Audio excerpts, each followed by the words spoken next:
this thing underway. Why do they say underway? Wasn't it overway? The ships were never under the water. They were over the water. They were never under. So what does it say overway, right?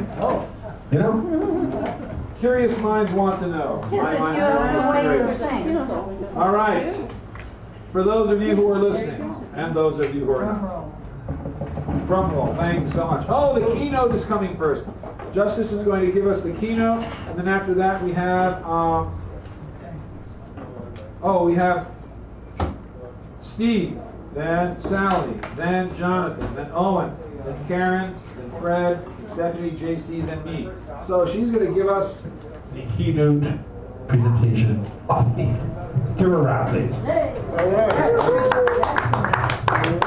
Watch out for this spaghetti. I like my keynote better than sacrificial poet. Yeah, swell. Swell, Dan. Okay. Fishing with my father by Perry Long. It's beautiful, a broadside from Four Souls Press. He always took me with him out on the boat on those long northern summer nights, and I loved it. Not the sitting for hours under all the many moons and showy red lights, but the going.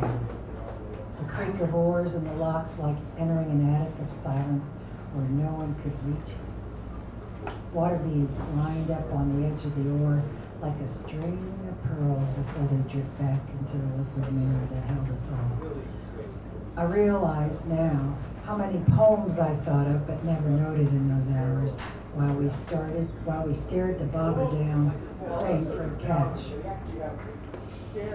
I used to play games to pass the time, for it was not the fishing that pleased me, but being with my father in his joy.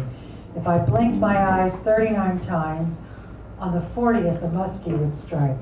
That fish, my father's dream, he took to heaven, I think. When I held his arm at his passing, clung to his hand like no fish ever had, he let go, and I slipped off like that. If I blink 39 times, on the 40th maybe I'll catch a glimpse of him. Nice.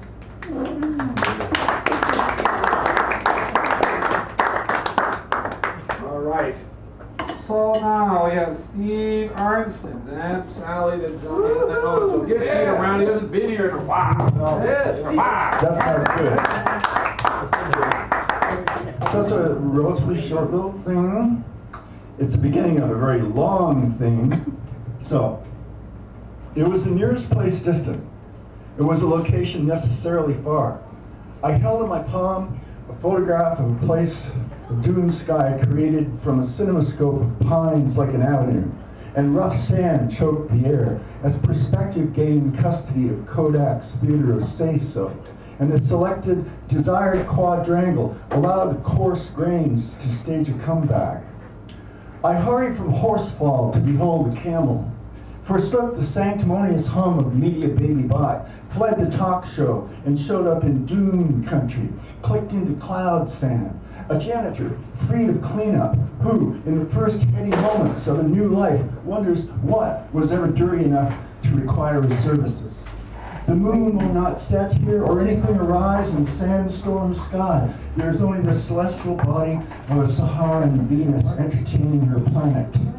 The access is allée, a corridor, mosque. The French had their way in the gardens of Versailles, and the Napoleonic Quartermain will save you now on the paths to Khartoum, in the vicinity of Sky Sand. Ghost rider you will be. And a room full of candles somewhere tells the fortune hunters, beware, go back. What coastal caravan will travel out of Florence now in search of Coos Bay, Reedsport, and the rest, only to vanish with Sirocco's huff and puff pandemonium. Wow, yeah. Steve Arnston, ladies and gentlemen. All the way from Philadelphia. Thank you, Sally, then Jonathan, then Owen, Margaret Mead, Donna Reed, and Boss Tweed. Boss Tweed. Do you remember Boss Tweed? Yeah. Political. The New York City mayor. Yeah, how did you get a job? Chili? Really, girl. How is it? Sally, how are you? I'm fine, thanks. Good. Here's a poem hot off the press. That's for See, See, it's so hot, it's just Burn it. You want to get on the internet, you should talk to the mic. Yeah, because it may not be you. That's right. It got you. Between the eyes. Wish I could stand up here on my hands. So to set the stage of doing backwards, what I want is for me now to clap before reading.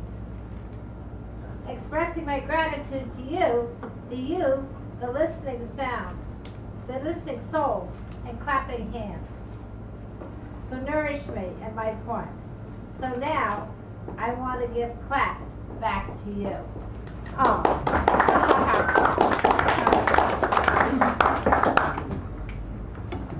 This poem is written in whispers. I'm a still lake with greenery growing around, graced by beautiful bird poets at sacred grounds who come and visit my lake. Thank you. Oh, nice. Maybe we should collect all the poems that have sacred grounds written in it and do something. We can do that. Oh, do something. All right, thank you, Sally. Jonathan and Owen and Karen Thank you. and Fred, who will be is an upcoming feature. Fred, Here you're it on. comes. All right, What? go ahead, you're on. I've been missing because I have these things in my ears now. These. Because people's voices were to me. And I was sure that that isn't what they were saying. So it's really funny that we get glasses for free, but these things in my ears are super expensive. They don't realize that hearing is as important as sight, especially at reading.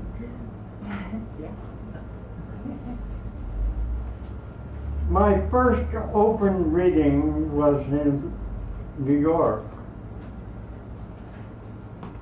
Easter Sunday, 1958. Woohoo! There were a couple of people that you might have heard of there. Allen Ginsberg and Gregory Corso. Oh. And the guy who owned the place said, Jonathan, whatever you do, don't say you're from San Francisco. So I got up and said, I'm Jonathan, and I'm from far away. And the whole place quieted down. Well, a month later, I was asked to be recorded professionally. So I said a few poems, and then I asked them to play it back for me. Well, on tape that big, you don't hear your voice. But when it's professional tape that big, you do hear your voice. And I heard my voice for the first time. And I understood why people listen. And thank you. Thank you, Jonathan. Mr. Doctor is next. And bring him up with a piece of applause, would you please, for not getting us out. Thank you, thank you. What about that mic? As it were.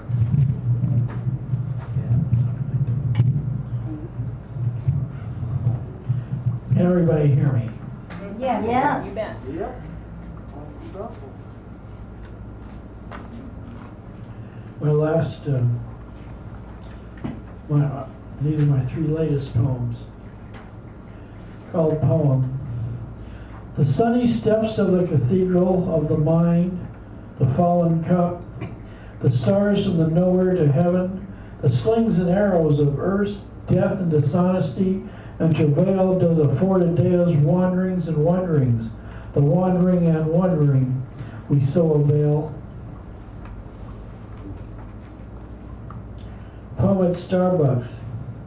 Crudely persuade its joy bestride the hours. I reach out to fantasize. The hour is quiet. Pulsing rhythm makes my blood sing with joy. Autumn is approaching. There is nothing left of me. I will never see this hour again. I will see the sea again someday.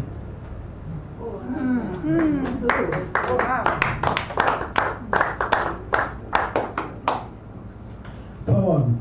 The sky can come to host the clouds. Babies are by their mothers. The day is uninspired. I can speak of nothing. Metaphors have vanished. Maybe they will return tomorrow to tell me something about babies and clouds and the strange ways of the stars at night. Good one. Poem at Starbucks. Streets carouse, pounding rhythms, pouting lips, chest mess. Adroit in an unusual way, there is no abstinence. Say so to itself, walk the pitcher, funny men rejoice, the day is draining me of it all. Crooning makes me sleepy, couples holding hands make me dreamy. Sinatra is middle-aged, the day nods at me, I am not too self-assured, tired girls walk together.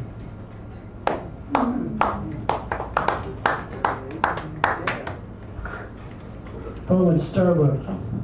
Melody d'amour. The day talks, it is near the end, summer is frantic. I am somewhat pedantic, there is antic. Hey, the aloft aspires of the imagination. It is a sultry day, so fresh Sally, so near, dear hearts are everywhere. Life is an Indian madrigal, love has wandered on. Off this Columbus day was made for sleep, my deep dear darling. Echoes of my flying pen, metaphors are everywhere. Christ is a stallion, pedantic is frantic, America is freaky.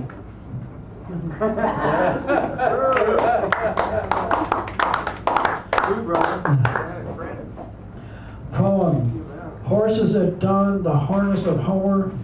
2 faces get on with cases, 1 a stranger, 2 with purpose. The joy be good, stereo Steve. 2 cynics at dawn, altercation away with you, shredding my being, it is nothing. To frolic the learning me, I stop myself, frantic first. I drool over Yule, a logic burns inside me, sleep blesses me. There are necessary doodads at auction. Gary Owen died for our sins, America freaks.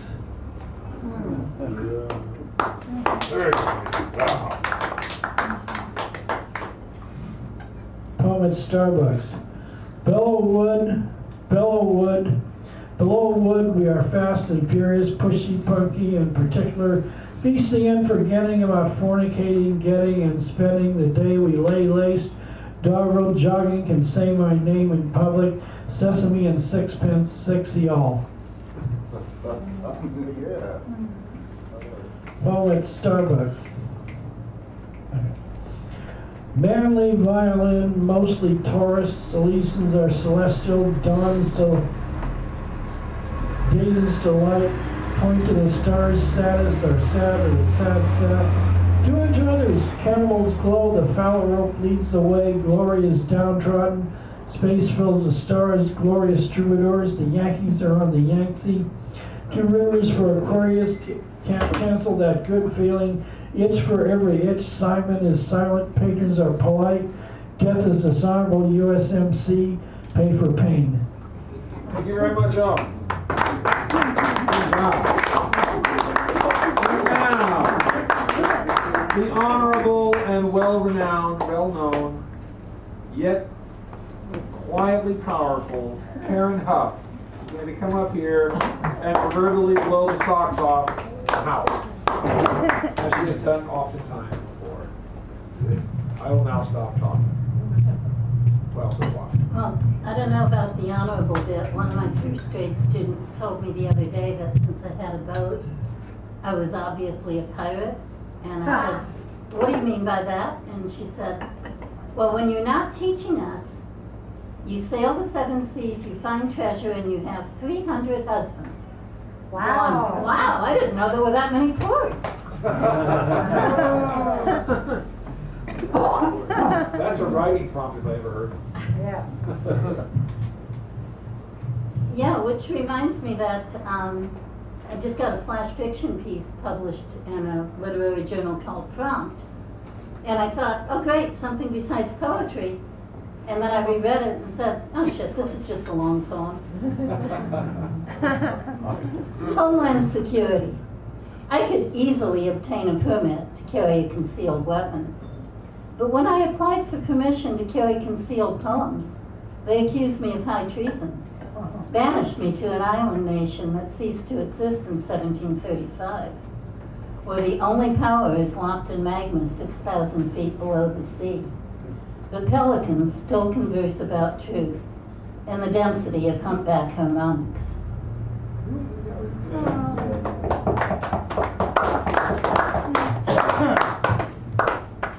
Cats in trees. For centuries, the ancient oak drank in the sun, unquenchable, sucked water from the aquifer, roots clawing down too deep to worry about mere matters of passing rain or drought, still thirsting for something more. The girl throws her left leg over the lowest branch, pulls herself up, stands and moves to the next strong limb, following an easy spiral up and up, brushing leaves, laughing at startled squirrels until she turns, looks down on rooftops, cars that look like toys. Palms grow wet and cold, thighs quiver. Descent is obviously impossible. Her father said no one ever found the skeleton of a cat or a child in an oak, however pitifully they mew. Hair blows across her eyes, plasters itself on tear-damp cheeks. She hugs the mighty trunk. Strong, sure branches hug her back. Her mother's voice a distant dream. Daphne, dinner.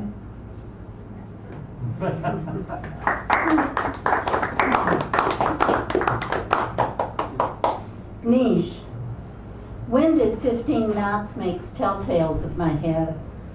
Stars peek out of the interstices between low cumulonimbus clouds.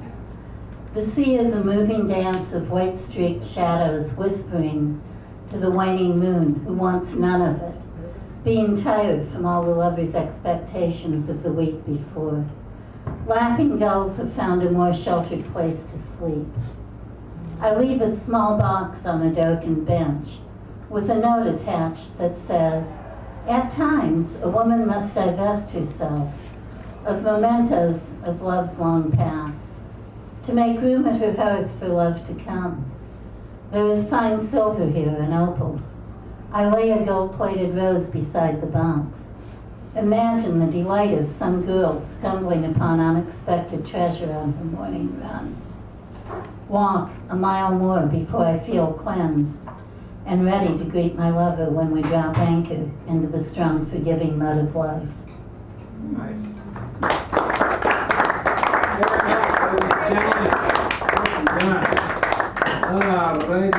Mr. Fred Newman is going to come up here. Well, you're featuring how Norman, sorry, Norman. Next week. He's the feature next week, so he's giving us a preview. Wonderful work. Fred Norman, come on up here. Zach, right? Got it. Hi, my name's Fred, and I'm from someplace far away. And if you lived in Pleasanton as I do, you'd say the same. But is it really pleasant over there? well. In some respects. Most of my writing, I now almost exclusively do what I call anti-war poetry. You do it well. This, he gave me a copy of his book. Oh, it's good. It's a very good book. Do you have extra copies? Yeah. Good. Next week. Many blocks away. Oh, But okay. next Well, week. well, next week Yeah. he'll bring copies. It's very good. And telling the young men of America and the world. Exactly. This is not exactly my anti-war poetry, but on the book there is a picture of, perhaps you've heard of it, the Crosses of Lafayette. Yeah. I worked there, and they have, Stunning. She said It's stunning. stunning. Thank you, yes. It has grace. They have a vigil twice a year, Veterans Day coming up. If you're around, come on out, take part. But I write and read a poem at every vigil twice a year. This I wrote in 2010, called the 9th year. So in 2010, you can figure out how far away that was. We were already there 9 years. In this terrible 9th year of terrorist dread, on its haunting 9th, Veterans Day of the Dead, the day brings me back to the year I was 9, the year I first learned of our evil and mine, of the thousands by 10 of Japanese men, of the thousands by 10 of their women, of the thousands and more of the children back then, when our sun's sacred rays seared Hiroshima's life, charred Nagasaki's death. In 2 days of war, 200,000, one last breath. 9 years after I was 9, I joined the Marines and learned to kill. And then I joined the Air Force of free will and focused on my target drill, old Vladivostok, Russia, a city of another 200,000 men and robust Russian women and pink-cheeked Russian children and many Russian sailors then who would die when I was told to kill them. 9 years. I think now of my grandson who is 9, as hundreds of thousands of Iraqis die, as tens of thousands of Afghans die, as thousands of Americans die. And I think now of my grandson's birth. I held him in my hands, so light. I touched his hair, so soft. I kissed his nose, so smooth. I see him now as I saw him then, so innocent, and I am so weak with fear that he may be as I had been. 9 years from now, he will be 18, a time to choose. But what do choices mean? Will he choose a life to live of peace and pray, or will a cross of Lafayette be his one day? Will he teach his son to lock and load and kill, or will another father's son send him to this hill as punishment for moral lessons unlearned still? Will he see the markers on the hill? Will he know why they are there? Will we? 9 years from now, will we? Thank you. Yeah. Fred Dorn, the district preacher. Come back next week. Thank you. All right, Stephanie, then JC, then me, then Wendy, then our features, Hugh Arhan and Kurt Lumpkin, the Wonder Boys of the Age. So, Stephanie, oh, she went out to How many you said? we got about 3 before thee. 3 before thee. I think Stephanie went out there to quiet the unruly mass. Oh, there she is. There she is. She's coming back in. Give Stephanie a round of applause, please. This woman has done many things around here that no one knows about. And of course, our criminal history is in the past. husband, Betty. I never was arrested, I'm ashamed to say. That's because you're too late to try. I went to many demonstrations, but I never. Score is 3-2 still. By the way, it's the 8th inning. Okay. So I've been having trouble with wealthy women lately. So I wrote a poem. You're having trouble with? Wealthy women. Oh, sorry, I didn't hear that. I heard the women part. Actually, I have some very good friends that are rich, but not that good. Anyway, get this. Why do I let the gold jewelry queen squat on my life? Can't I use my poems as sentinels and drive the bitches away? Why do I always fall into the hope of friendship possibly ahead? Why do I pursue this until they turn and hiss at me like vipers? Okay, thinks I, licking the wounds of rejection and creeping back into my isolation chamber. How do they get away with it, these powdered women of wealth, bred by ambition, no time for folks who are not exactly like them? Oh, save me, Lord, from being judged by this one or that one, and may I judge them only so much as it liberates me from needing to please them, Lord. We workers forced to take the money from people forced to take the money from employers we loathe. Capitalism. There is no way out, but through starshine, beautiful music, love, and every pleasing manner of distraction. It's either that or take arms against a sea of troubles and by opposing end them. So I, poet, measure shorebirds at dusk on the marsh against embattled bloodshed and choose peace, commiseration in October, and peace. Let's see, I think I'll skip that one. Why do I love you? You use and abuse me, and most of all ignore me. You say you do not love me, and yet you keep coming back to me. And this depletes me as I pick away at daisy petals and cry at beautiful music and fill that empty hole in my heart with all manner of distraction. Drama, tension, uncertainty, pain. Doctor, what is the prognosis for this condition? Let the clouds lift you up, O daughter of time. Take 2 distractions and call me in spring. And I say, may the droplets on my cheeks liberate me until then. And then the last one is 3 haikus. So here's 3 haikus. 1, how stupid is it to want what you cannot have? Self-inflicted pain. 2, October doldrums punctuated by good times return to sadness. 3, down, up and down. Mostly feels like misery, only bits of joy. Okay, Stephanie, man.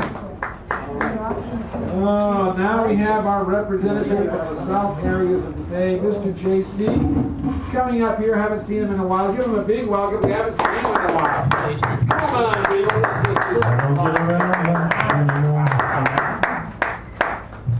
Well, I figured there was something bigger than the final game of the World Series today, so I got my hat on, but this place and a couple of really, really good features that I haven't seen in a long time brought me to give up the game temporarily.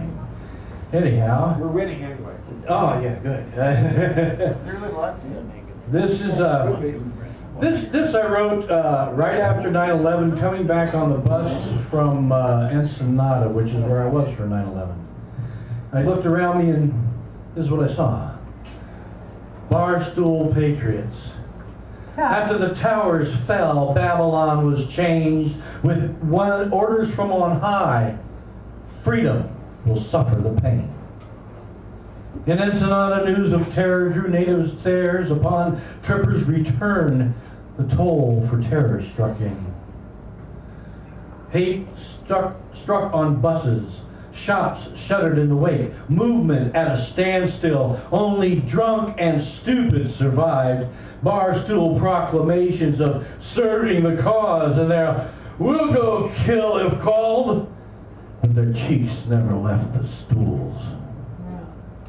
The bullshit ran thicker. Standing patriotic flags covered our country. Real action was vacant-eyed. War declared on an enigma. History knows ideas don't die. Thoughts of war on drugs lasting 100 years, and now this insanity can last forever. Strengthening the idiots on both sides. Victims enjoying more than lives. The biggest loss is to freedom. Those in power will attack speech, censor information, and fan our fears.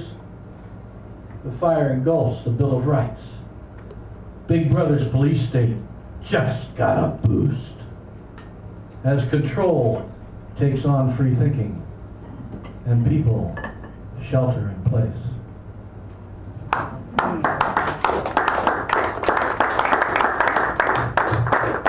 On a slightly different thing, this one's about music.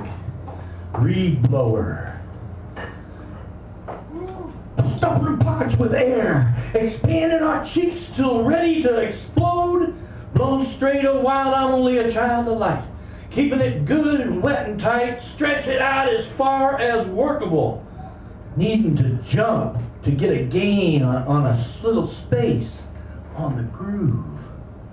Sock it to me and do it again. Ride the slide.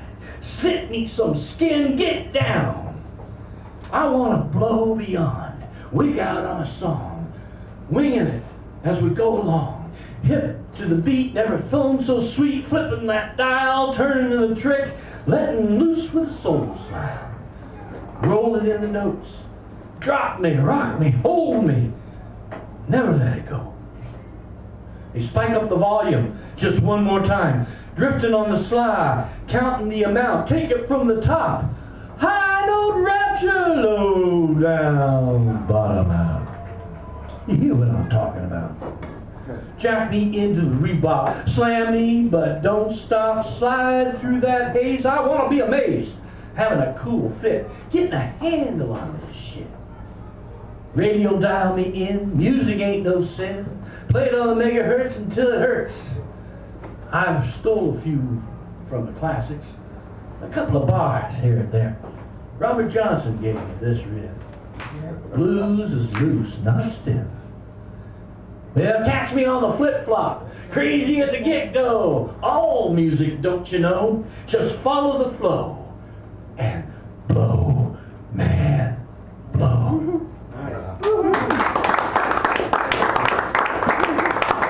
JC, sometimes call it. All right. That chair's killing my back. Thank you. Thank you very much. Now this comes to me, and I come to you through long distance, through many years, through smiles, laughter, and tears, and non-alcoholic beers. Forget that part. I will not do that again. The mic walked out. So, from the number from 1 to 7. 7. 7. 4. You want good news though? Yeah. Oh, okay, then I can't do 7. Okay, I will come back to that though. I will. That one. Yeah. Must be 11. Must be. So, where's the one that I wanted? Oh, it is 7. Thank you. Here we go. All right. So this is appropriate for you, Mr. Norman. Right? I got it right. I didn't say it wrong, right? Thank you. Great. I know. So this is called Glory. Time's up. Thank you very much. All right. Tell it. Okay. Explain. Glory. Of glory I write, and flags and more, of causes so great as drive the chariot of war, of banners and pennants and crimson on their cloth, of speeches and drumming, bugling, fifes, and rulers gone wroth, of those brightly young, so handsome, so whole, courageous and strong, of the surety they couldn't possibly be wrong. Of glory I write, and flags and more, of marching and pride, of bullets and gore. In these deepening days, there's a pall. Battle is now modern. It's not simple at all. The world of war has changed of late, for pride has waxed. It's now globally great, as are the sins of ignorance, greed, and hate.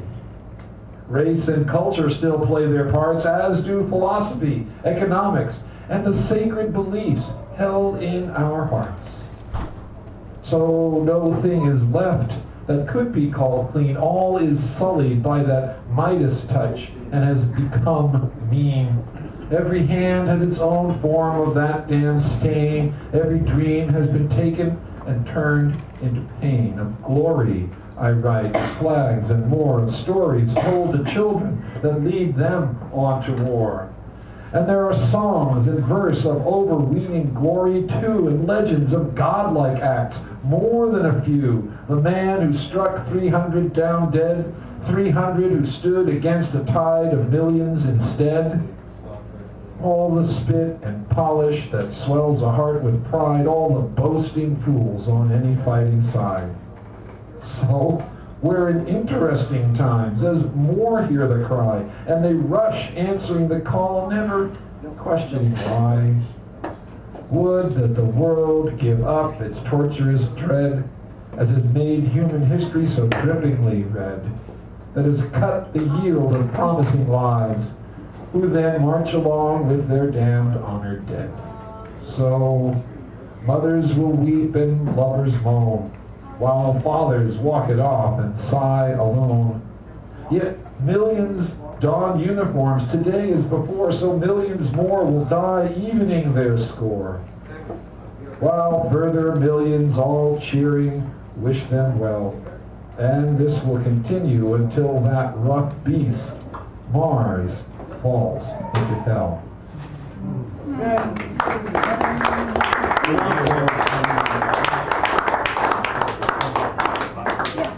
Okay, and this I will close with this one because it's a closer. It's untitled.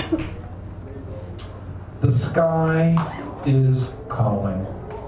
Above, about, within, without. The sky asks why. Why? To everything you say, every time you say anything, why? You are. The way it is the way it is. Why must you see it all that way? And it wants answers today, mind, not any other. It asks, what of our essential mother, who bore and bears us still? What do you do by holding on to what's true? Why do you pay for what you do in lieu of what she freely offers? And how can you take all those lies into you? How can you be blinded by perilous perceptions? Why do you take anything shiny or new as your precious?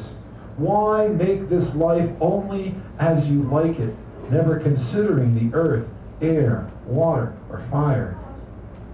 Why have you lost sight of the clouds aglow with the sun, or how the sovereign in its cerulean field beyond our view joins the galactic night bejeweled with every hue? Oh, yes, as if there could be any need to guess. This is the sky calling, above, about, within, without. The sky calls, asking more and more, intently, insistently, why? Why? To every answer you ever give. Thank you.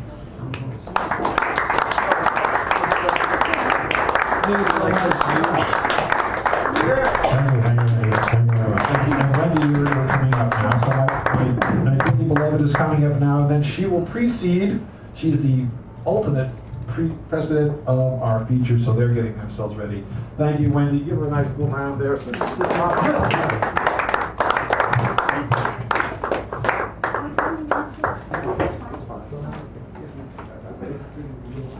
this is a poem I wrote one day when I was in a very good place, feeling at peace and good and not awful.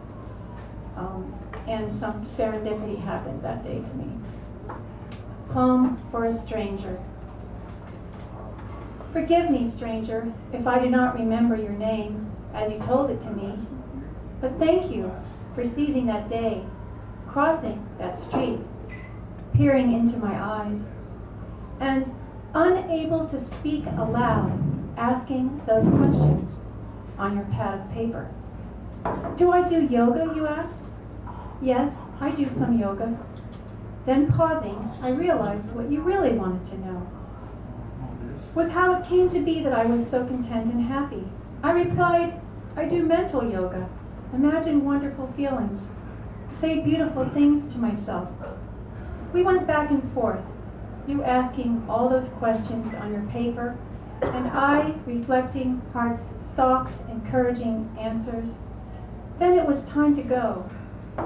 You looked as if there had to be some closing for goodbye. You opened your arms, and I accepted that immortal hug. Fear could not blow out the candle ignited by souls longing to know itself as one and one in all.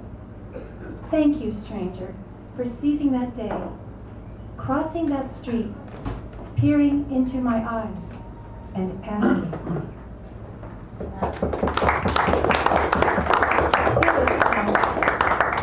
I just had that condition when you can't speak out. Speak.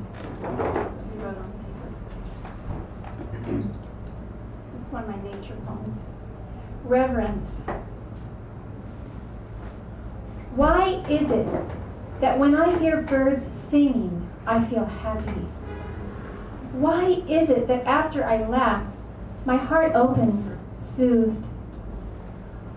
Why is it that as I watch the sun's first rays on the horizon, thoughts disappear? Why is it that while I close my eyes and draw a deep breath, peace begins to grow? Why is it that the sound of falling water fills me with immeasurable harmony? Why is it that babies and small animals and seedlings sprouting through soft, fresh-smelling soil bring wonderment to every cell of my being? I am a child of the universe. My mind is still. My heart is open. I am in awe. How is this delight and contentment of birdsong, this wholeness in laughter, this calm peace oneness from a sunrise, this transforming appreciation embracing everything, this grace begetting freedom, this fathomless beauty, this life? How is this?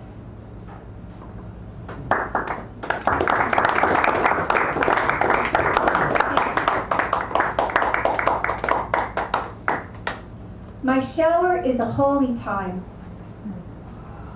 I cannot do justice with mere words to convey how sacred my evening shower is. It is not something I dare take for granted, nor foolishly miss due to negligence of timing my day's likely changes of schedule. No, my end-of-day experience of earthly nirvana is absolutely treasured and can never be adequately thanked from the bottom of my heart for its life-saving presence. What would I do without the wonderful, warm wellspring of well-being flowing down on my sore, achy body every night faithfully? Could I ever imagine its absence? As my physical self unwinds and relaxes into another zone of existence, it seems as if I have someone else's mind, for all that seemed huge and real that tugged at me melts away into nothing. My favorite moment is the first second that the hot water touches my eager awaitingness, as it splashes my face and flows ecstatically down my neck, chest, shoulders, arms, torso, legs, and feet. I practically scream inside from the sheer pleasure of the soothing, healing meeting of the hurting places everywhere. I start to sing deep songs from an uninhibited, wild oasis of freedom until, worn out, I am made new and can hardly keep my balance to step out of this hot jungle of joy into the refreshing cold air outside the curtain.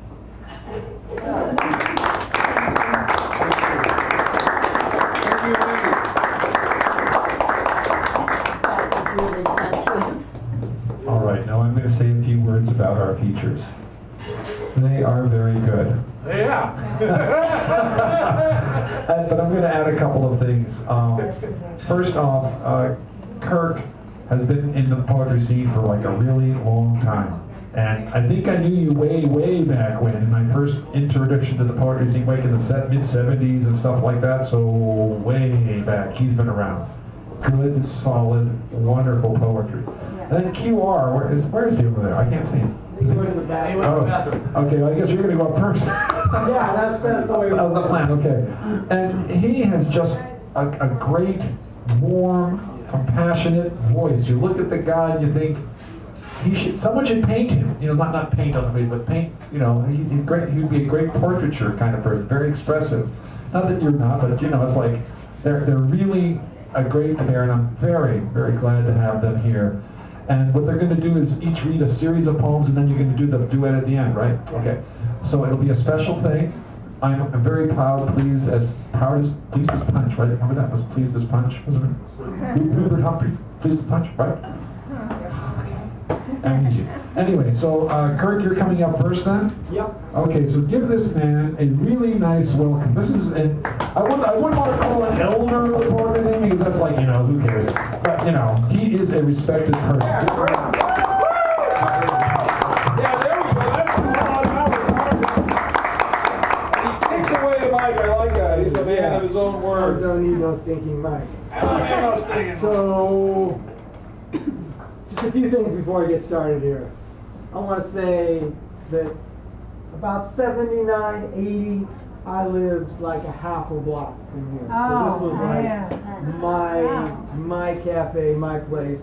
My good brother, Robert Keller back there, we lived in that same place together, and it's such a pleasure to see you come out and you know, share some of our old stomping grounds together. I came and did, like, I know there's at least one piece, my piece called Playing Jazz, that I did here with you playing some jazz guitar behind me. And anyway, just had to revisit that. I also, it's coming towards Halloween and more particularly Day of the Dead. I wanted to dedicate my reading tonight to a couple of friends who died this year.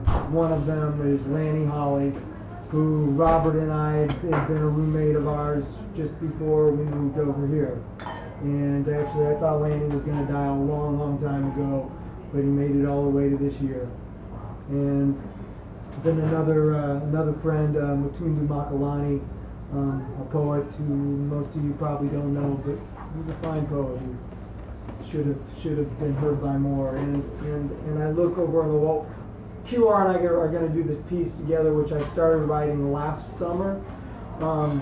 And one of the thing that I read at this event that sparked that poem was something that I dedicated to my good friend Carlos Ramirez, who had died recently at that point. And probably shouldn't even go there, but it was a very fun thing. I'm going to end up going farther over my time than I said, but just a funny little story about that is I would never have written this poem probably otherwise, but Carlos died, and I had not seen Carlos since I had seen him. I saw him at the reception after the Northern California Book Awards, and we got in this conversation, and he said, you know, as a poet, you really should write, I want you to write a poem that gives a positive spin to masturbation.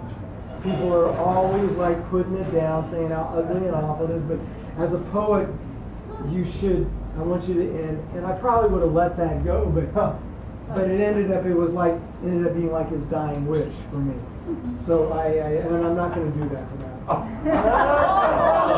After the build-up? Yeah, right, we're all ready. Masturbation celebration. You have to come back. But I'll have to come back, and also I've got a mailing list. I don't do a lot of readings over here, but if you want to know where I'm reading. And actually QR and I are going to read again together in Expressions Gallery in Berkeley.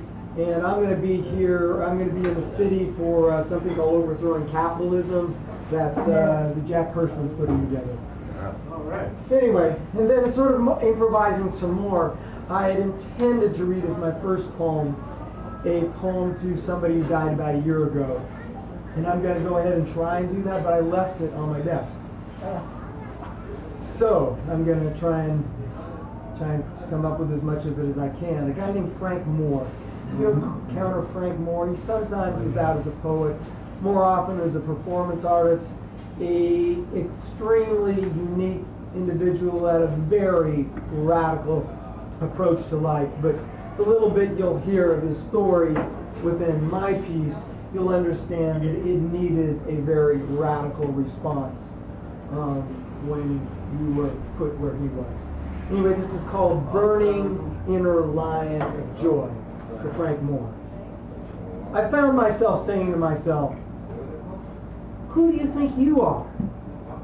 To whine and moan about your life, to complain like nothing ever comes out and it's never fair for me. When Frank Moore couldn't talk, he couldn't walk, and his body was contorted with cerebral palsy. But Frank Moore adamantly would not accept anything less than a fully meaningful life, full of family, love, art, community, and magic, and to do it all in his own way. So this is my homage to Frank Moore. He was, in a crazy wise way, he mastered the burning inner lion of joy and would not settle for anything less than joy. The burning inner lion of joy, haloed with a mane of flames. Okay, the rest of what I plan to do, I was going to do from memory anyway, so I actually had it memorized. Good. In what we now call California, at the time of European contact, there were about 100 distinct indigenous languages, each with its own dialects. And though many of those languages have survived, so many of them have died that California is home to more dead languages than any comparable area on Earth. And I thank you so much for coming out on the night of the last game of the World Series with the local Giants. Kind of screwed me on that. Anyway, this is called... You're good luck for it, though, obviously. Yeah, there you go. Good luck. If I don't pay attention, it'll go even better. Because I should pay attention to really the things that have been closest to my heart and interests and my spirit. Absolutely. And so, this is called the land of dead languages. There was genocide perpetrated here against the first peoples of this land. And even European descendants will admit that now.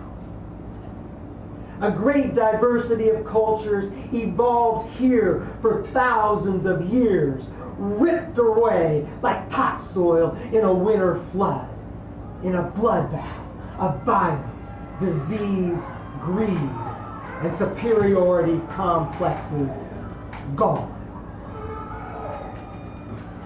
And now, not here to enrich our society. And along with the people, most of their languages die, leaving barely the bone of a word behind for us to even begin to reconstruct how they sounded. Now, like ghosts of fog, rising from unseen burials, they whisper through the redwoods and madrones, through the manzanita, tule rushes, and live oaks. Voices covered over by the closer noise or just too distant to decipher. And if the places themselves could once have spoken the people's words, the places now have been too changed to enunciate them. And this land with so much to offer, both its original inhabitants and the rest of us, has lost so many languages, and along with them, some unimaginable richness. And now we suffer a kind of cultural deprivation for which we haven't yet found a language to name. Yeah.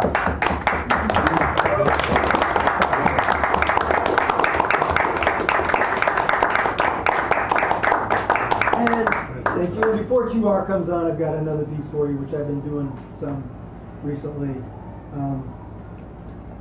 You mentioned Robert Johnson. This piece has got an epigraph from Robert Johnson before the body of the poem.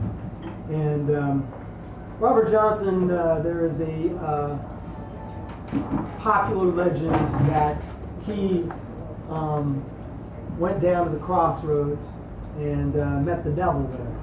And my epigraph is from his song, Crossroads. But though he himself encouraged this legend, I would offer a slightly different scenario, that perhaps it was not the devil he met there, but Legba, who is the Orisha of the crossroads, who Westerners might call a voodoo god. Then, had Johnson been blessed by Legba, he would not have been selling his soul. It would have only been, if he offered the right respect and allegiance, it would only have been right and proper if the god had chosen to particularly bless his music. Anyway, this is called Down to the Crossroads. I went down to the crossroads, fell down on my knees. Robert Johnson. You're getting an enthusiastic response here. Boy, they like it. They like it. Crossroads. They like it. They like it. Okay. They want it. They want it. Sorry. They want it? Yeah. Okay. It's over. Oh, it is a. Except for the shouting.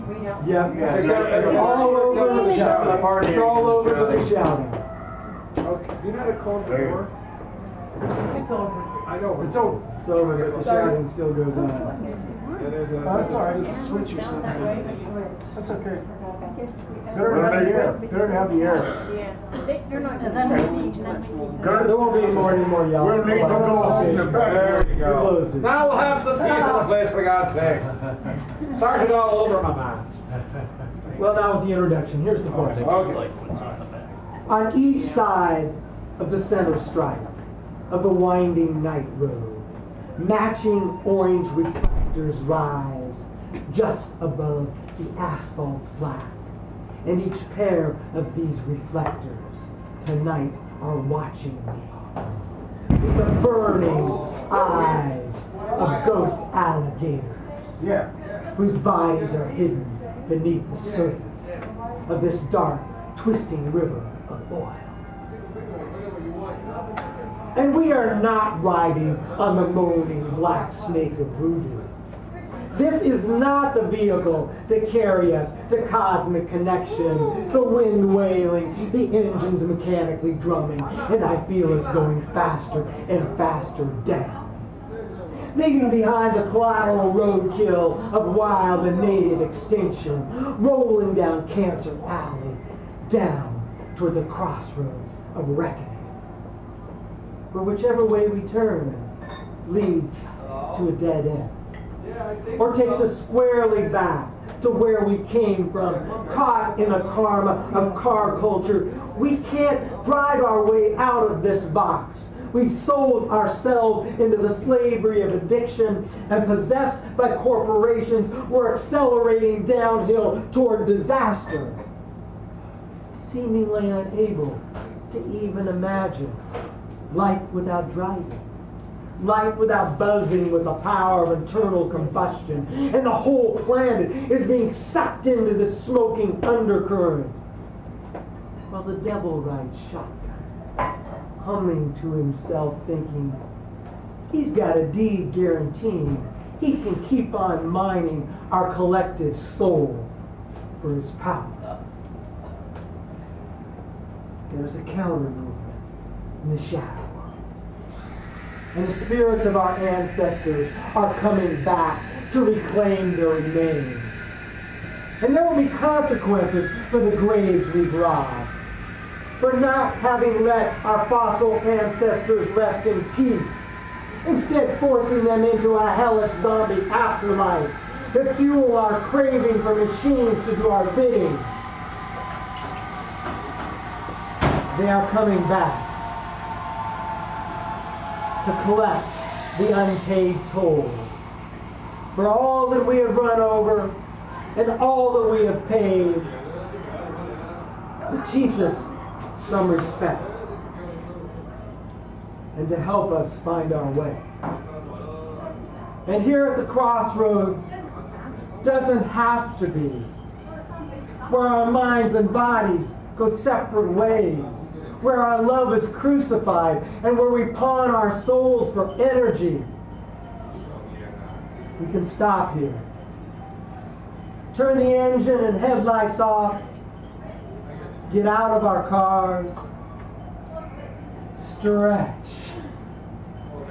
And breathe. Let go of the weight we're carrying. Walk away from the madness. Open ourselves to the beauty of the night sky, to the life of the world, to synchronicity.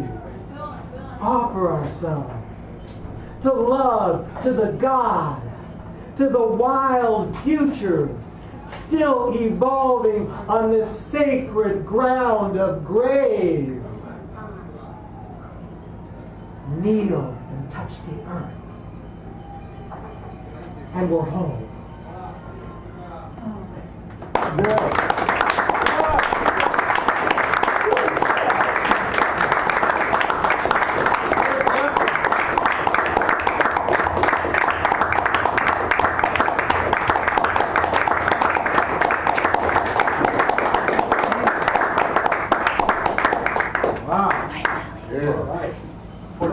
QR is coming up now. Get your QR hand. That's the one. There he comes. Give him a nice warm round. Give this man a hand. Give the man a hand.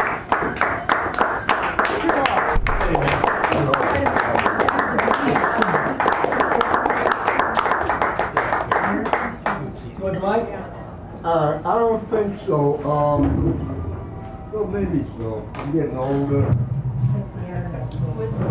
Okay. Here, let me just set it up so here.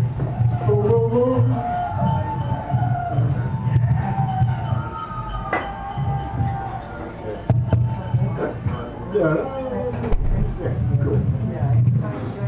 You gotta get really close to it. Okay, I'm gonna get close. Close and personal. Hey man, I wish I had some inspirational to read, but I have nothing inspirational. It's all bad news. We'll take it.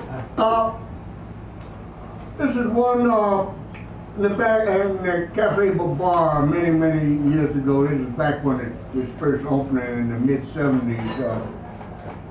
Court, the owner, along with Alvin at that time, early in the morning after I had gotten off of work, come in, and he starts giving me a story about his father during the 30s. And it triggered off in me some thoughts about that. So he's saying something, and I'm running concomitantly something in my own head. So sometimes this works, other times it's just like anything else. Details of geography and times. He said at the time his daddy was icebound in Murmansk. The African emperor went before the league my mama told me about, demanding and imploring just acts from the authorities. He said his Daddy once got 5 million marks in one note change from getting just one pack of cigarettes from the corner store or maybe Igloo in Murmansk where they were icebound in the 30s. And he said when his daddy got home and told his compatriots, showed them this big banknote he got in change for just one pack of Luckies or Camels or maybe Chesterfields, and it might as well be Siberia coal stuck in Fort neighborhood store he went into with German paper money, while Selassie implored and deplored in terms of Nubian eschatology, Italian armor. More than stone mean, more than broken mime trance, and more champagne après deluge, hurried looks waiting for the shuffle that came in Stukas later. He said, his daddy said his compadres called him a collaborator, him icebound and working, coming home with a small fortune, talking about organizing workers. They hadn't worked for months at home, stood in line for hopes that got recalled weekly, and never heard of Murmansk. He said, his daddy said they really had it hard in the 30s. Some people have enough problems. He sits there wringing his hands so tightly at times they pale at the knuckle joints where fingers meet light brown hams. It says here, he beat up on his wife and kids before he was blindsided by a local economic enterprise one dark night in the streets real bad of the Mission District. Now, did he was the kind of hard-working man who might consider it perfectly all right to kick a little ass at home after all they were his.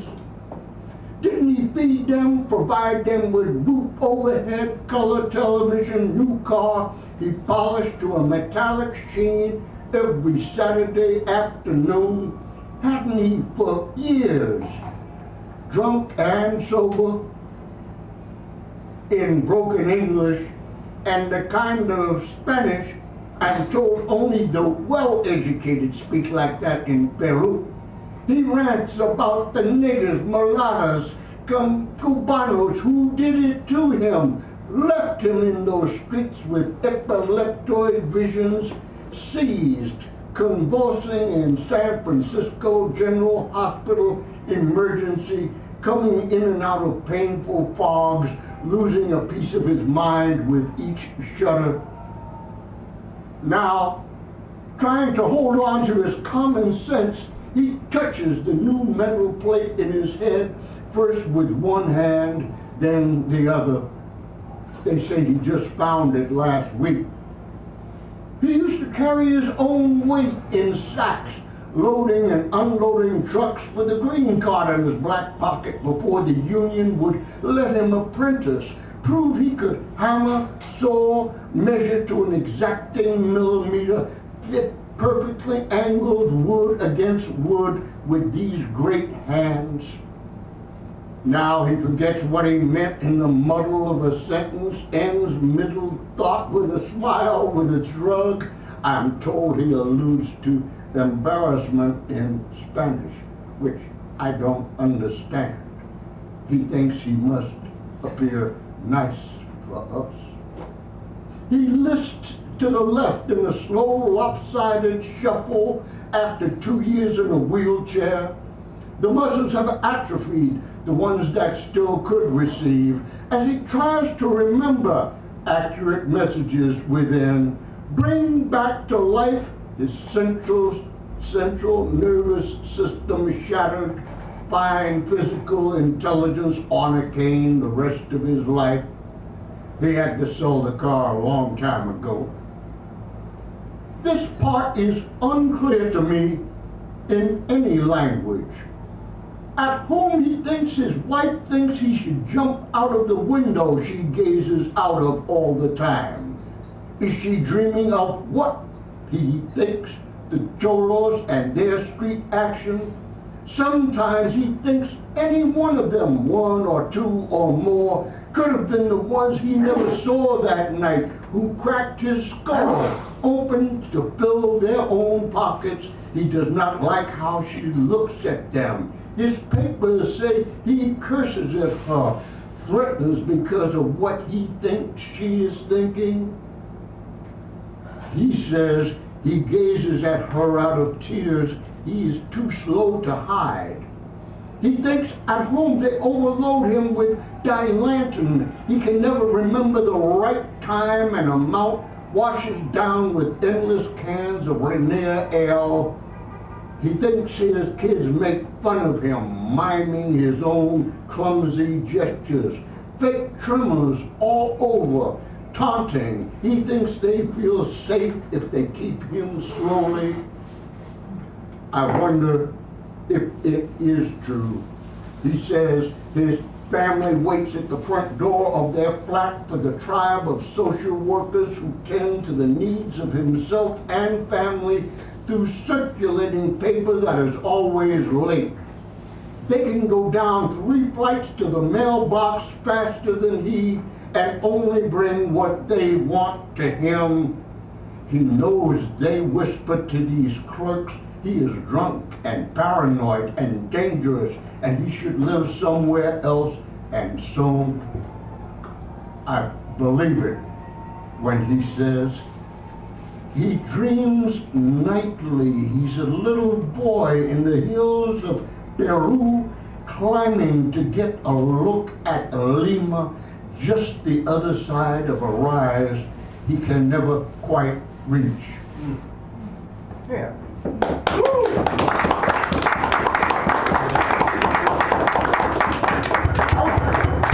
are we doing on time?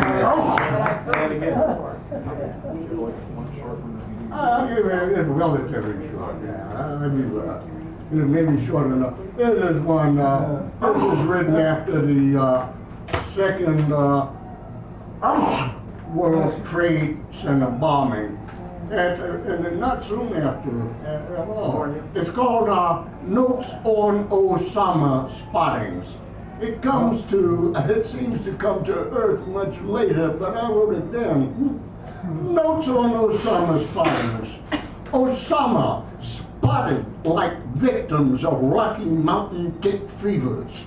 Osama spotted like jaguars, ocelots, snow leopards in the heights and the sights of big game hunters in the mountains, on the prairies, white with foamings from the big house. Osama spotted amongst the homeless in too many cities, favelas, refugee camps, in too many places for these reports to be believed by journalists with reputations and credentials to protect.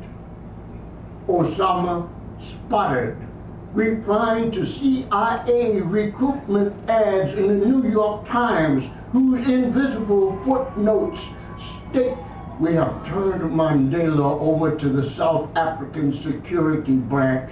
We gave them every detail, what he would be wearing, the time of day, just where he would be. They have picked him up. It is one of our greatest coups. Osama spotted in old Greece, the best of China, the Sudan or Upper Egypt, Guatemala, Iraq, Panama, Libya, Managua, Grenada, Hanoi, Havana, Haiti, Islamabad, Kabul, Attica, Brobdingnag, on Old Flatbush Avenue. Yeah. A man in on the mission pushing white powders to some homeboys Colombiano death squad somehow missed out on. Osama spotting. It's catching on all over, like the Spanish flu. Yeah, you got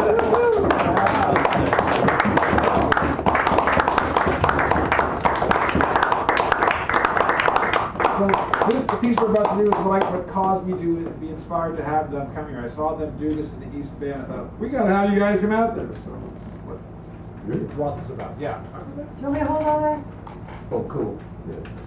Yeah, so this is a little weird and crazy piece, but I started writing this last summer after an anniversary party for Sparring with Beatnik Ghosts.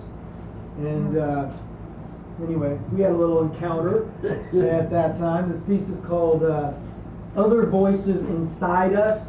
And it's got a kind of a preamble that sort of puts it in place. And then we get more into the body of the poem. Anyway, I'll kind of get through the preamble quickly. At a party of poets in an art cave on an alley in Hayes Valley, San Francisco, just around the block from where I lived by myself on unemployment and bought a drum set in the mid-'70s, a block and caddy corner from where my artist rock climber girlfriend lived in the late 80s, 3 blocks from the San Francisco Zen Center, 7 blocks from the Cafe International, where I hosted an open mic series at the turn of the millennium. The air swirling with phantom presences of my younger selves, with the invisible spirits of our recently departed poet comrades and of the dead and still living myth-making beats. 3 blocks from the San Francisco I come face to face Zen Center with a master of the word wind, a rider of the blowing, flowing, rising air from underground caves, carrying graffiti and petroglyphs. Melted off the walls and flowing down the tunnels of our throats to where the tongue dances with the wind. We're immersed. We're in an immersed. energy field. We're immersed. It's jungle of voices. In an energy field. It's jungle of voices. A reverberating system spontaneously morphing from growl to howl to chant to call in, spontaneously morphing from growl to howl to chant to call in, improvisational flow.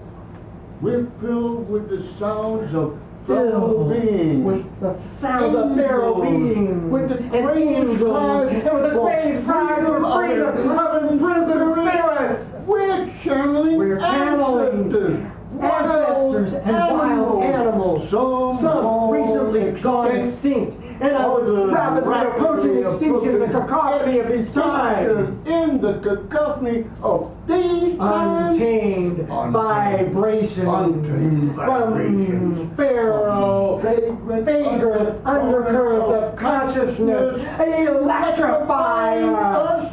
Dragon breath is our breath. The rhythms of primal orchestras are in our chests, featuring thunder drums and primate saxophones. We're calling home our spirit animals. Senselessly, sensually, ecstatically speaking. Senselessly, sensually, ecstatically speaking. Senselessly, sensually speaking. Senselessly, sensually, ecstatically speaking. Senselessly, sensually, ecstatically speaking. What words cannot say. What words cannot say. Is this poetry? Is this speech language? Is this scat? Is this jazz or any other kind of a prayer? Is this beatboxing? Is this what speaking in tongues is like? Glossolalia and uttering of unintelligible syllables? Is this like being written by the Eurekas? Is it just one more step out of sanity into pure, crazy, wild wisdom?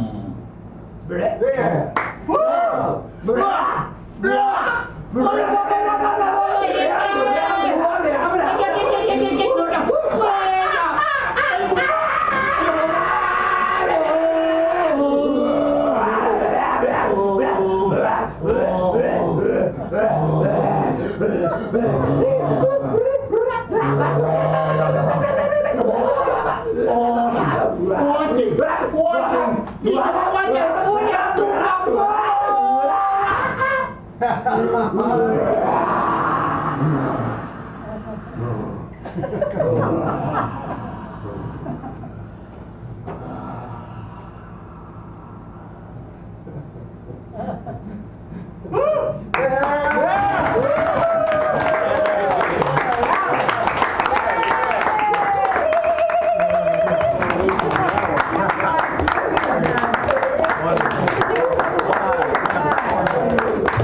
I told you, it happens here. Sunnyville needs a laugh here. That's all I'm saying. Multiple generations. We're going to take a small few-minute break here. We got a few people coming up for our mini feature, brief break. Brief break, we have Zach, Stepachamp, Stephen, and then Justice as our mini feature closer. Picture closer, bulldozer. You're Stephen, right? Okay, good. So we'll do that in a few minutes. We'll come right back. Enjoy yourself. Schmooze or lose. About 5 minutes. Oh, yes,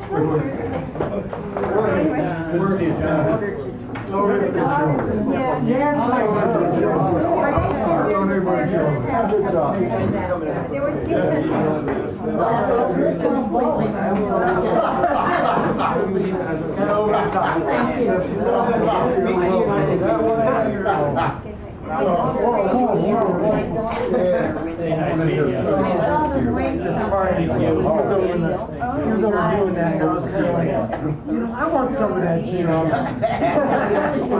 got some of that for me right now.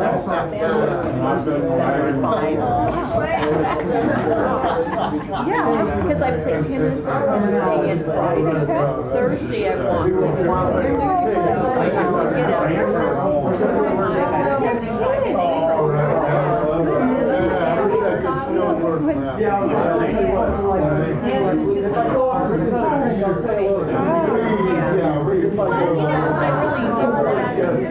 Sometimes I just, when they retire, I was a teacher and I retired 15 years ago.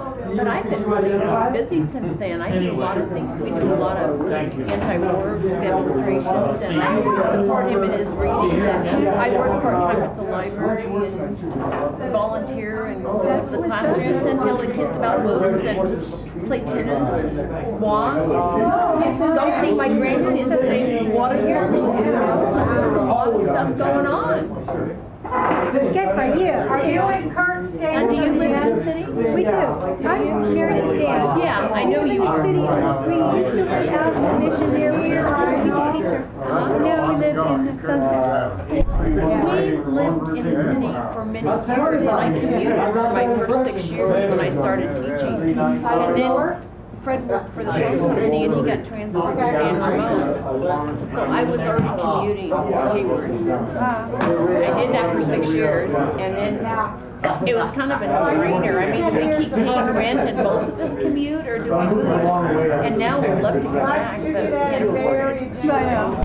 So maybe Oakland or Berkeley. Yeah. We're thinking there. Although they're kind of expensive. Oh, I know, but nothing like the city. And our son and daughter-in-law live here in the city. It'll be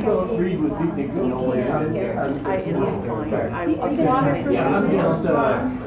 And so we're thinking maybe we can get the duplex or something. Because I'd love to be back here.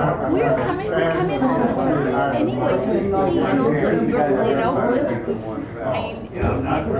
Last week we came in first Friday in Oakland, and then Saturday and Sunday we came in for poetry reading. I mean, and that was perfect. Wow, you're happy. That's great. Yeah, that would be really nice. You know, way back in the 60s, you know, he was workers, Oh, God. I'll save my news for the I mean, he's just fantastic. Yeah, and he's always been true to his cause. He's never varied, he's never sold out, he's never. Well, I'm gonna hang. And he is. I ran. No, this So nice talking to my wife, Kathy. I like your combination of your poetry and your Giants hat. Yeah, well, you know, they were supposed to win last night so that I could come here and my buddy could come here. Yeah. Last night was sad. Oh, I know. But the thing is that, you know, it's some, I think a poem's going to come out of this. There's some things in life are real life and real friends, like I know you are, and I know Kurt, and I haven't seen him in a long time, and Steve. And some things are more important than even the final game of the World Series. That's, and I felt that was a necessary statement to take. Besides, I want to come here for anything instead of watching another baseball game, even though it was. Fred wanted to come to check it out. Somewhere, I know we went in. So he wanted to see kind of what He's going to be here next week? Yeah, he's the featured reader next week. Tell him I'll be here. I'm house cat sitting for a buddy of mine, and he's coming back to Forest, but he probably won't be back at his place. He's going to his lady friend. He'll probably be back at his place until the 5th, and I'll just stay another night. Yeah. Where do you live? Oh my gosh. Oh, it's It's not that far. It's only an hour and a half. Over and over and over again. It's not that far. Oh, Boulder Creek, Colorado. That's Boulder, Colorado. This is Boulder Creek, California. It's so small, nobody even knows where it is anymore. We're about to start, ladies and gentlemen. Coming back up, we have Zach coming up, Zach Jack, and then we have Step, then we have Steven, and then our country closer, Bulldozer, our main feature, so we're going to take care of that in just a minute. So give this man a applause. He hasn't been here in a while. He's coming out with a book fairly soon, summer, yes? It's not a book, it's an album. An album, I mean, sorry. But it's coming out fairly soon. Early next year. All right, so give him a round of applause, ladies and gentlemen, Zach. There we go. We like it. What's up, y'all? Man, it's so nice to be here when the Giants are playing and see what a wonderful juxtaposition of crazy madhouse firework over there, and then really intentional, awesome Native American poetry here. It's fucking cool. So I'm gonna do a poem and then a rap because my album is a hip hop album. And I love coming here because y'all actually listen to poetry too. Right? Sit down for this one. Be comfortable. Have you ever lost a piece of yourself? I said, that you found again. You're older than me, was your reply, and I can only affirm in silence the uncomfortable truth of our courtship. I'd like to tell you that I like you, that I can't stop thinking about you like it's a new disease, and after trying penicillin and chemotherapy, the fluttery heart convulsions persisted until I fell asleep on your stomach and you stealthily snake-crawled your hand into my fingers like it was octopus love. I know it's serious, because I put on my Phil Collins record yesterday while wondering if you're old enough to know who that is. Talking last night over archaic telephone signals while you update me on that latest slang in some online video game I've never heard of. We're different. But before I can hang up, before I can shrug it off as some Freudian teen purity perversion that I need $10,000 worth of therapy to cure, you log off that internet chat and explain how empathy is the quality of ourselves we see in others. Why modern society is living in abstraction, and how anger and materialism are repressed in Buddhism, while freely relating our philosophical sparring to the most intimate experiences of your life through a flood of honesty and intellect that leaves me in disproportionate awe. The hours pass like traffic by a flat tire, feeling like old friends from a past life, like arboretum butterflies, only you slept 8 years longer than me. Now here we are, happy to recognize something beyond time's linear process. In this confusing dance, I doze off, wishing my pillow was your heartbeat. And then I'll do a quick unfinished rap that I'm particularly fond of and trying to finish, but this probably won't make it on the album. I don't want to be rich. I want to be a capitalist. I don't want to be rich. I want to be a capitalist, earning 10% while I'm taking a shit. I don't want to be rich. I want to be a capitalist. I pull the strings of the puppets. It's power I covet. They call me the 1%, and you know that I love it. While you order cheeseburgers out the dollar venue. Let me do that again. While you order cheeseburgers out the dollar menu, I got a date with Ted Turner at the barless venues. Reserved box seats in Madison Square. With snow, with polar bear and snow leopard skins lining my chair. Chairman of the board, classy, elegant debonair. Paris Hilton, Halle Berry, you're trimming my pubic hair. You say you love Jesus, Gandhi, Muhammad. Well, I too am a fan of the prophet. I think about it all the time, like Benjamin Stein. I robbed the poor another way to serve water to wine. California got a deficit. Nah, dog, we fooling. Gavin Newsom love to swim in my pool of gold bullion like Uncle Scrooge money on my skin is more soothing than a Thai massage I got from Nicki Minaj. Got the hickey on my neck to prove it, you see. Lifestyles of the rich and famous is like a soup kitchen to me. I don't want to be rich, I want to be capitalist. I don't want to be rich, I want to be capitalist. Calculating with every Hollywood actress. I don't want to be rich, I want to be a capitalist.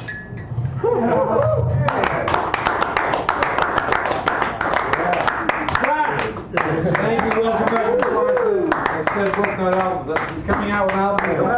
When we get it set together, your feature here. Yes, I ain't been Alright. I got in Step here still? No, he's right there, behind, out there. with a couple of friends, right? Some things together. Yeah, that was really interesting. It was, yeah, because especially at the short games getting around for a number of years now, but please, me, oh yeah, nice way. Hi, my name is Stephen. I'm sorry I'm late, and I have no excuse for being here or not being here. And the total tune of the name of these are not announcements anymore. I must digress to poetry because the cockle shells on my chest hairs are manifesting a riotous invention against my soliloquy of neo-pambolism. And in order to secure a more effervescent sequence of preferable essayances, I would have to say proverbial now, let's be in the moment, is that I was scolded by my unknown mentor that proper preparation prevents piss poor performance and didn't listen. So here I am going, and I have no idea what I'm doing. I was born in 1960. My daddy was listening to my mommy. I had problems about what time I should be born, so my mom took some kind of shots. I had me born early for Christmas time. I don't remember Philadelphia, but they say that's where I was. I put an incubator at 2 years old, but that must be just because my name is Steph. My name is Steph. I don't know why my name is Steph.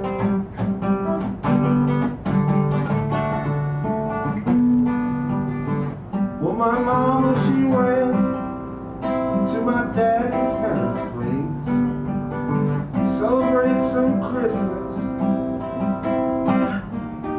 at a comfortable place. She didn't get along with her own parents. Now I don't know why. She waited for her mom at one time, and now I'm waiting for her to die. I know love like so. I know don't know where to go. I know damn, she treats me bad.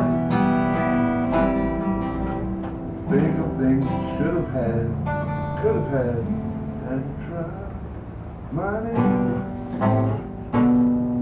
is Steph. I don't know why I wrote this song right now. It's a 4th of July.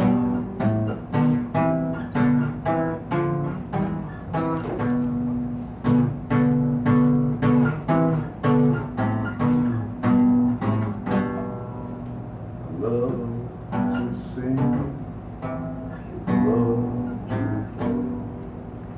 I don't know what next will come on stage.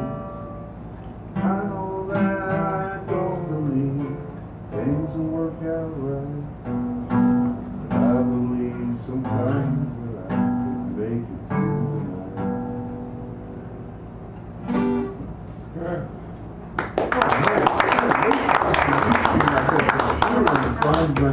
track myself down and make a little segment because I'm getting better. I told myself I'd learn to flow.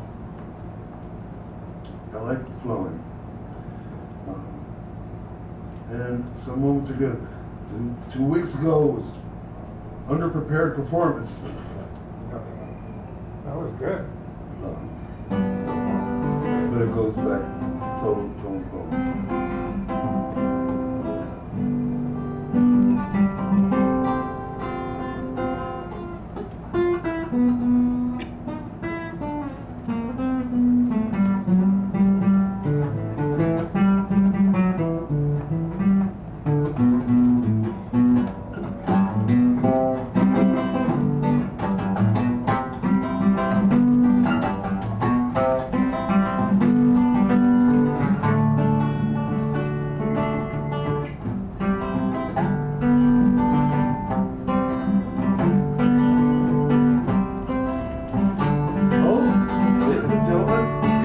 Time for a commercial break. I love you.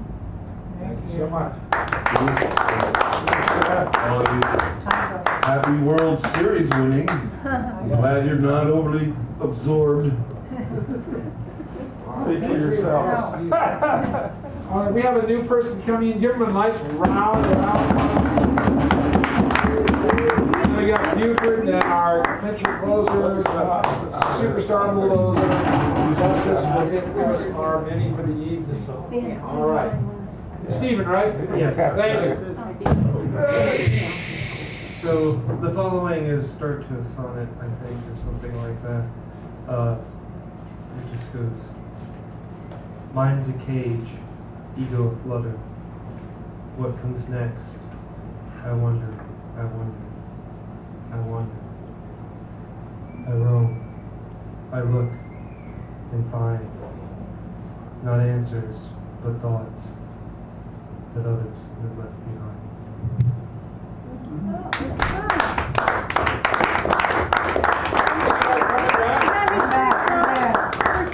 No, that's all he wanted to do. He wanted to just make sure I said, okay. It's up to you. You got more time if you want. All right, okay.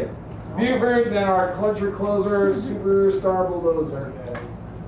Justice will give us our mini, and then we will take care of these fancy, wonderful prizes, like I say, designed with your minds in mind. The odds are pretty good tonight, folks. Very few. You may not find what you want, but you may want what you want. Yeah.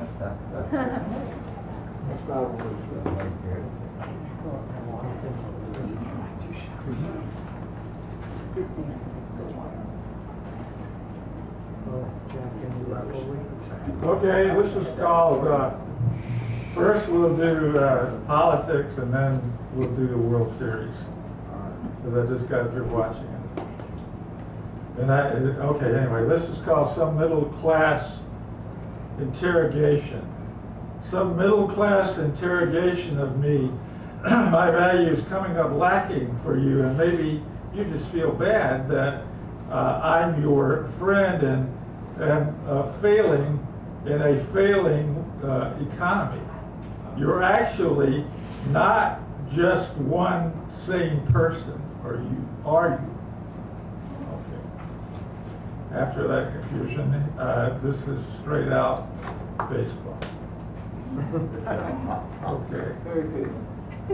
This is a two-part poem, as you'll find out. The Giants lose 10-0 in the 6th game of the 2014 World Series. Coming up short. Other pitchers as bad. One more game to go, but maybe they'll pull it out. The score's devastatingly different for every game. It's 39-year-old Tim Hudson, the oldest pitcher starting ever. Oh, this is 2. Giants win the 7th World Series game. Madison Bumgarner, the North Carolina Flash, pitches his rubber arm into a big-time record. Oh, wow.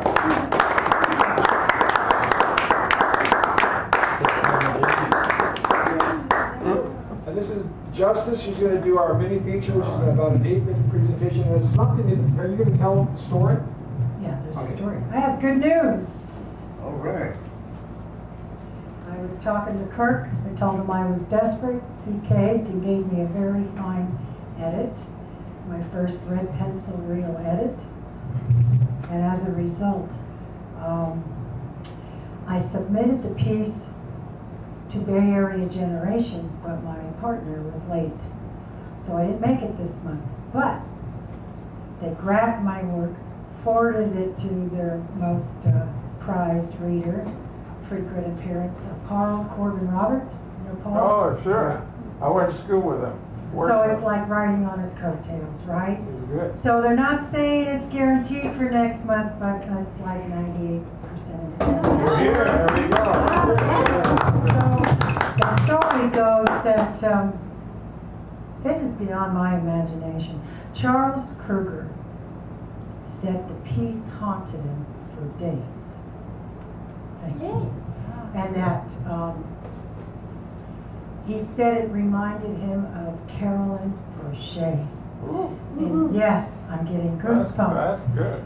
Not necessarily the style, but because of the personal and the political. And that's all I wanted to do, and it's taken me 10 years, and I wouldn't have made it without you, Kirk. There we go. So I wanted the crowd, most of the crowd here has heard it, but this one edit, I learned more in one edit than probably 4 semesters of college English classes I never took. It's the first time that words have felt concrete to me and not vague and abstract and grasping for. So it was amazing. I'm very honored, and I hope I get this right. I'm sorry for the people that heard it before. It's a true story that happened in 1980. It's my political protest piece called Collateral Damage. The Vietnam War didn't end with the fall of Saigon. It continued here in San Francisco in a motel on a hill overlooking the highway. You know the one. It started with the opening of champagne, the wire slicing his hands, instantly cutting through to Vietnam, pell-mell flight, whoosh, and a rush of flashbacks. 8 punishing hours with the ghosts of Vietnam. His side of the conversation, a replay of VCs hanging from the trees, sliced open, entrails on the ground, falling, and I'm feeling like a prisoner. 8 long hours, panicked, frenzied, running for his life around the room, frantically waving his bleeding hand, rushing on the bed, zipping off the bed, a blind race across the top of the bed, blood spurting all over the bed, the walls, the furniture, the ceiling. Our room is a crime scene totaling hundreds of dollars in damage. 8 hours of throat slashing, knife slicing, entrails spilling, the whoop whoop whoop of helicopters chopping the smoke-filled skies, thrashing sounds coming from the tall grass, his outbursts raining bombs on my head. Shh! There, listen, schizophrenic. Ooh, they just sliced them open like that. No. Boxy. There can't be any peace tonight with him darting around the bed, across the bed, in zigzag explosions, crimson emotions splattering walls in red. It's 1968. Charlie Company's in our room. I'm witnessing another Holocaust. My Lai is right here in San Francisco, room 208. The jungle is alive to the smallest detail. Even I could see it. Sounds so ripe, I can hear what they're saying. I can smell the boots with jungle rot and blood-soaked mud. So I sit and wait and wait. The hours that I wait, the shadows hanging over me, fraught with questions, rehearsing scenarios in my head. How to get out of this room alive. How to get him home by morning. Are the cameras on the grounds to record us for the cops? How much do I have to witness before I call an ambulance? I knew the stories of wives beaten while still sleeping. I'm trapped in one intense radio drama till he passes out from exhaustion and I surrender to the silence for 6 hours. Seems we'll never leave this Punji Trap motel. I hunker down and grab his hand for connection, hoping he'll come back. He wakes in the morning totally blind to the carnage he created in our room. Blood is everywhere, and he wants to play bartender with mimosas for breakfast. He's rested, and I'm feeling Picasso'd on the floor in a rubble of grief. And I'm thinking, son, morning man, you are. He's one breezy Joe, cool, still wanting to make love, his fevered lips devouring secrets. His every kiss with such deliberate precision, silent, deep, with meaning. He's happy and celebrates with another bottle of champagne and orange juice, but this time, I open the bottle. What a feast, he declares. We could stay all day. The phone rings, interrupting this newly found harmony. The front desk saying our cab has arrived. Knowing this is not the neighborhood to keep cabs waiting, we head for the door. Feeling tired and tense, I guiltily whisper close to his ear, hey, no tip one for the housekeeper. You know, for the trouble. Don't you think? Trouble? What trouble, he happily interrupts. Tossing the key on the bed, locking the scandal behind us, we stroll hand in hand to the taxi, escape the bill for the damage, evac to the real world. Dropping me off back home in Noe Valley, he sings for my attention from the open cab window before waving goodbye. Thank you, honey, for the nice time. I turn just in time to see him hanging out of the window, so I catch his wave and flash the biggest, most encouraging smile in return. He's all sunshine and light, and I'm left at the bottom of the stairs trying to collect my thoughts. Seems I'm the burnout, only 24, and feeling a lousy 85. Now I'm left spiritually battered, unraveled, turned to ash, forced to retreat and fall into bed, hoping not to have dreams of massacres and devastation, napalm children and burning monks, Eli and body counts. And oh, so grateful they didn't see my ID.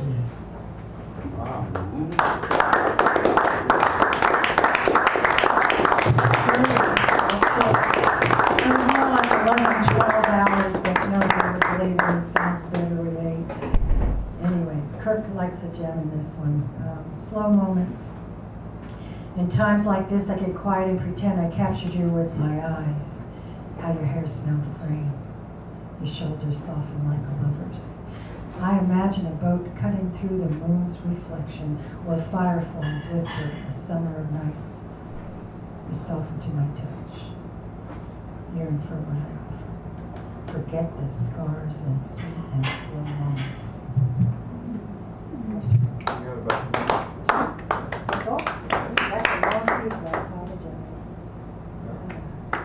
Here's a new one I wrote yesterday, full of promise.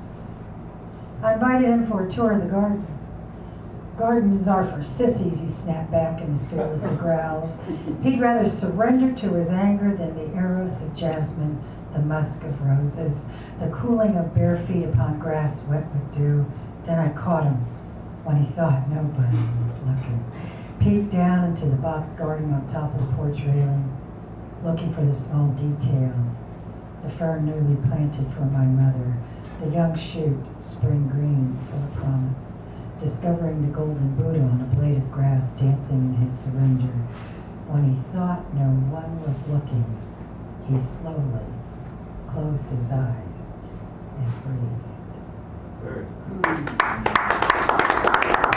Suddenly his lips softened to a deep love, no past, no future, just this perfect now of kisses, as if he had all day long or a whole lifetime. The salt and the sweet. There is a tenderness in our explorations, pitch perfect as the foghorns in the bay. Pulled down into the current of memories, I can taste the salt. In my imagination, savory memories of you run through my mind, and those leftover dreams of strong and beautiful. We can find our way back to freedom, I know it. I still taste you and abandon in my mouth. Last one. This I wrote this morning on the bus. Hooked on the memory. Took a rush hour bus just to see you. I wanted to catch a glimpse of you, capture that moment when you walked into the room, beautiful and broad-shouldered, slow and deliberate. The way you move, that easy stride, ooh, that slow saunter. Now that's an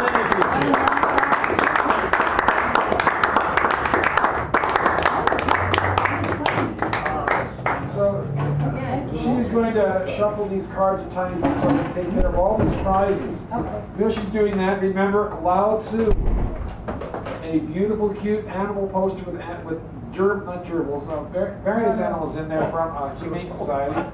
The Tempest, 3,000 jokes. Last year or this year? Poetry and poetry. I think it's a couple years back. Poetry and poetry, and just yourself. These are two really good science fiction anthologies. This one, especially The Wind from the Sun, one of the best short science fiction stories ever. Anyway, so here we go. Oh, and then, of course, if you want to come here next week and do the keynote or the mini feature, which she just was, you then take that as a prize. And now, with a nice drum roll, please.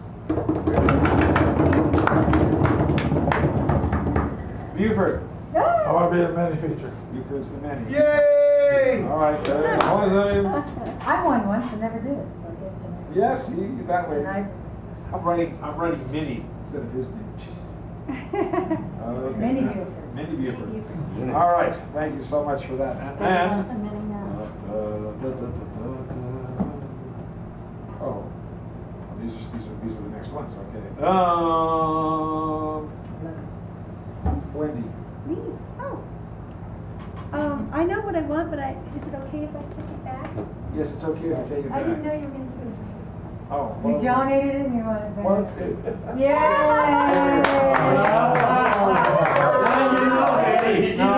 Well, it was mine.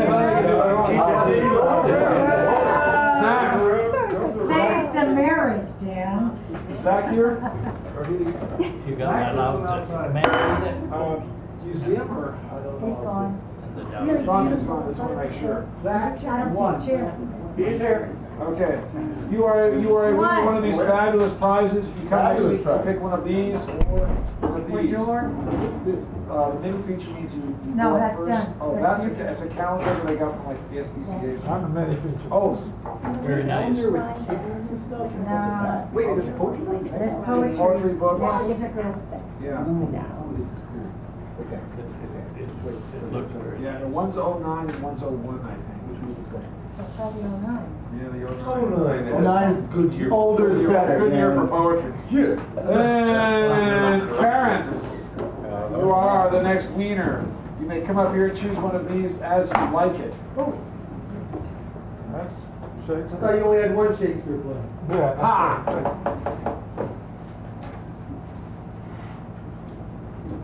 You're going to go for the keynote? Okay, I shall write you a note. I need the card. But you're in. What color is that? Well, we don't have to green. read it. Yeah, green slide. Oh, QR and Thanks for coming. Oh, my pleasure, guys. My pleasure. Kirk. You are both winners. You are the feature. Your card has been drawn. One of these prizes are yours. I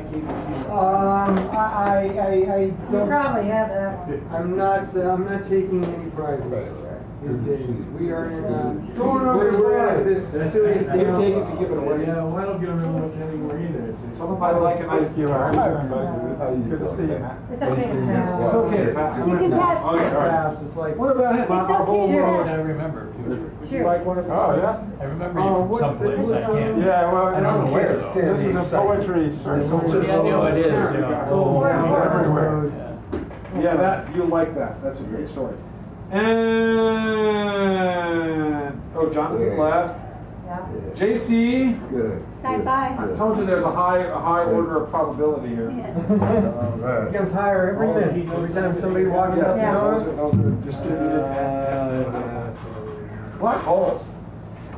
Cute kittens.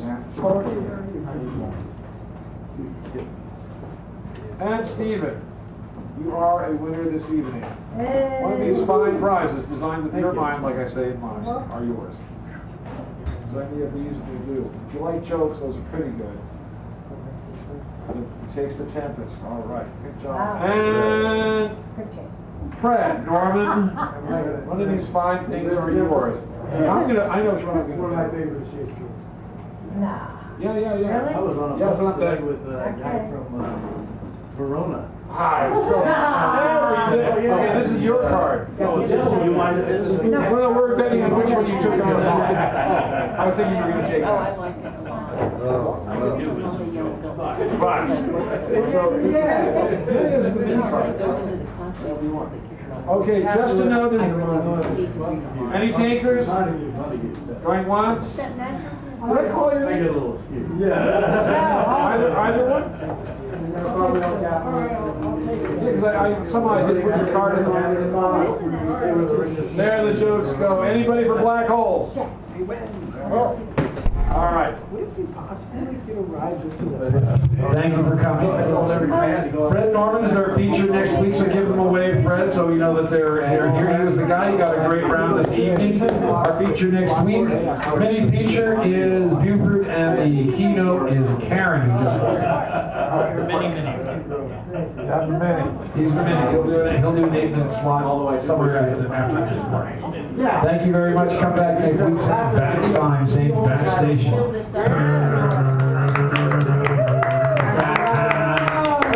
Thank you so much, ladies and gentlemen. I thought when they took. So when do you I thought that was like, Oh, they did. it was like, Oh, I've seen you do these. You're my friend Latanya is. Oh, yeah. Yeah, that's how I know you. Yeah, that's what I see, yeah. Friend of Latanya. Yeah, my friend is with you. I'm a friend of Latanya. Beautiful. Nice one, huh?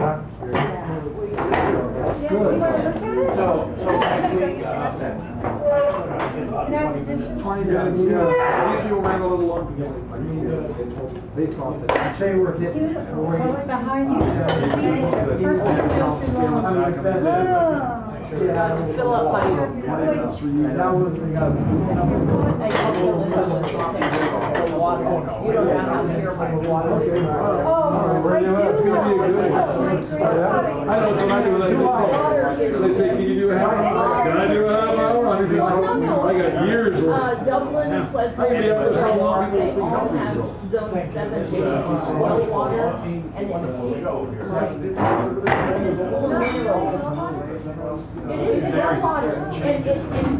not going to get well water.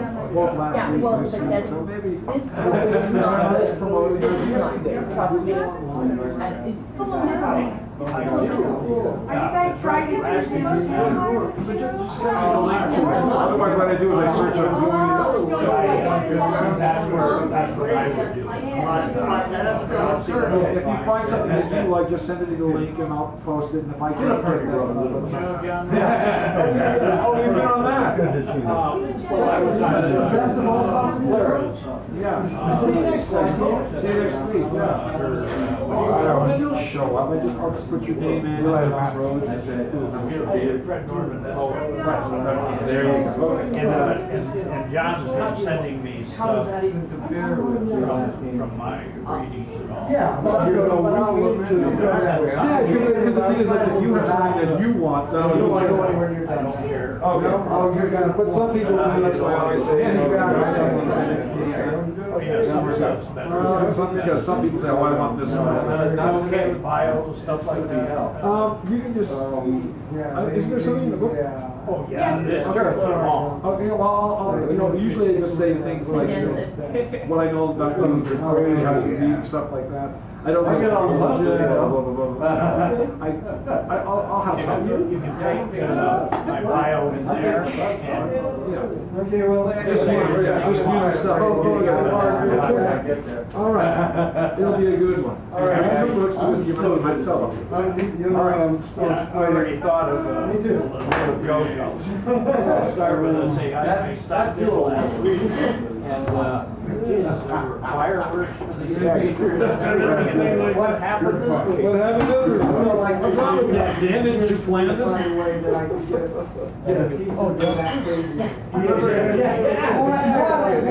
Everyone's really on the news.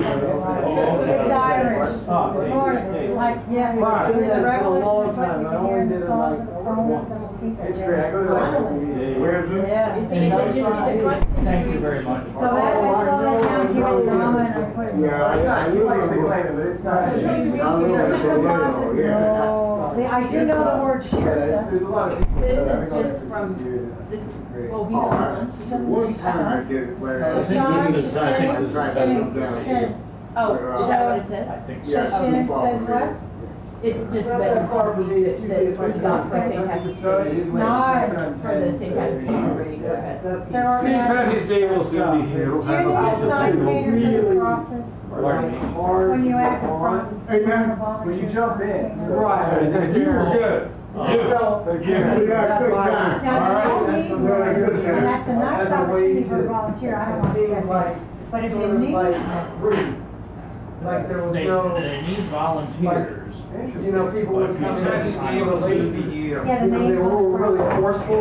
Oh, make ourselves. That's not how it was. And I was just kind of You'd be like, surprised how and then like I kept like, people get. I started to. Oh, yeah. Oh, yeah. Somebody was always faster. And I finally did. I appreciate that, I'll keep you in mind. And, Yeah. do you have my phone? I have, do you email it all? Oh, she's probably in the restroom. Okay, if you go early. Oh, actually, the right I'm gonna step outside. I'll keep See, I don't know about crawling on the ground and weeding anymore. He doesn't do that. I can't He do it. doesn't do that. I used to be paralyzed for 8 days. Oh, someone forgot their water Chinese bottle. medicine that's doing it. Oh, no, just my. Don't forget your water bottle. Is that yours? So unless it's like a really hot, I can't guarantee that, but anything else is okay. And then, I'm also looking for spouses, You just said no, it's fine, say it's for scissors, whatever, exactly. of the guys with flashbacks. I'm not sure that the books that I'm digging. And so, If you're gonna try, show them out with the Gulf War, there's a guy with the chemical coming out of his skin, and every morning he goes around with his hand in blisters on